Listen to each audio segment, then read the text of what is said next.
Katana ZERO is like a mashup between Hotline Miami, Cyberpunk, and fast samurai action.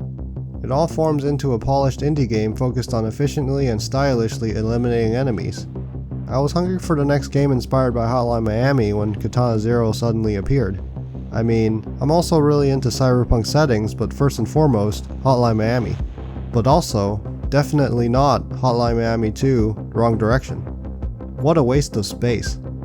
Anyway, Katana ZERO takes all those sources of inspiration and puts them into a 2D action platformer. It's got a lot going for it, like its polished gameplay, tight controls, and intriguing storyline. However, it doesn't fill me with awe like Hotline Miami for various reasons. To be fair, very few games do. Unfortunately, anything inspired by Hotline Miami is cursed to be compared with it. It's just like how Sekiro keeps getting compared with Dark Souls. Regardless, I'll be looking into how low its low points are compared to how high its high points are, as usual. Katana ZERO takes place in a fictional cyberpunk future that slowly unravels in conjunction with the story. The game has you playing as an amnesiac samurai assassin capable of slowing down time and reflecting bullets with his sword. Story-wise, Katana ZERO heavily focuses on the samurai's mysterious past, while throwing in strange dreams and confusing drug-induced hallucinations. I found the story as a whole to be mildly entertaining with its strange characters and slow-boiling amnesia plot. In comparison to the likes of Hotline Miami, it's way more coherent and leaves a lot less open for interpretation. I mean, the original Hotline Miami was a master of illusions, so almost anything is more coherent. Anyway, my favorite part of the story was how the game tied its gameplay mechanics to the storytelling in a seamless manner. As a brief example of very slight spoilers, when you play the levels, the game contextualizes the gameplay as the samurai plotting his plan of attack. Whenever you fail, the plan rewinds back to the start, as if the samurai has to rethink his plan. There's even a reason as to why you can plot these things out, which gets explained later on in the story. Mechanically, Katana ZERO takes many elements from Hotline Miami, while deviating from it in numerous substantial ways. Taking any damage kills the player instantly, but it isn't very frustrating due to the levels being on the smaller end of the spectrum. These levels often provide different approaches to taking down enemies. The player is able to slow down time, which often comes at the cost of the pacing during combat. Fortunately, skilled players can avoid needing to slow down time if they have enough experience reacting to enemy attacks. At the end of each section, the game replays your actions in the form of camera footage, allowing the player to see how they actually moved without any time dilation.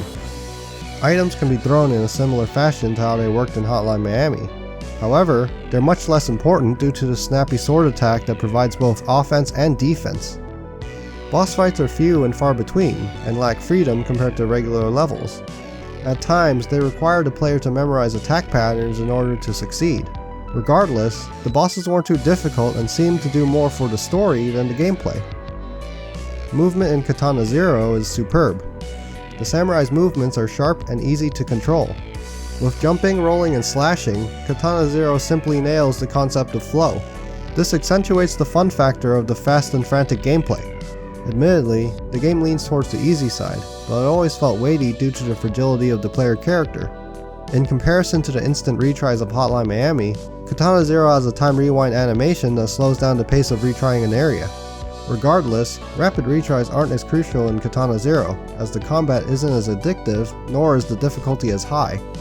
It's the trade-off for having contextualized the gameplay in such a manner.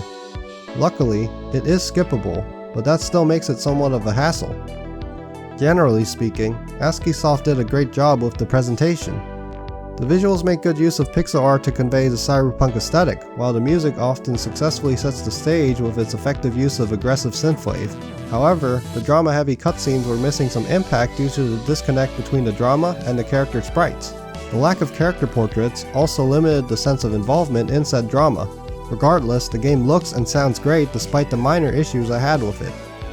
Katana ZERO is a short but sweet experience that captures the spirit of Hotline Miami mixed with a cyberpunk theme, while making a name for itself with its polished gameplay without feeling tedious or overstaying its welcome. It's a title that left me satisfied but not amazed. Despite a slight lack of challenge and nuance, the game provided a fun, fast-paced experience that kept me hooked from beginning to end. Overall, Katana ZERO is definitely a game worth playing for those that enjoy action-heavy platformers or cyberpunk samurai fever dreams.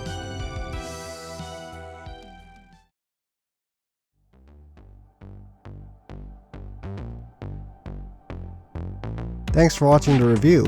If you enjoyed it, feel free to like the video and consider subscribing to the channel.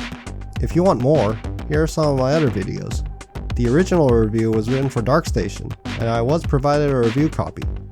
See you all next time when I finally talk about life, liberty, and the pursuit of whole grain.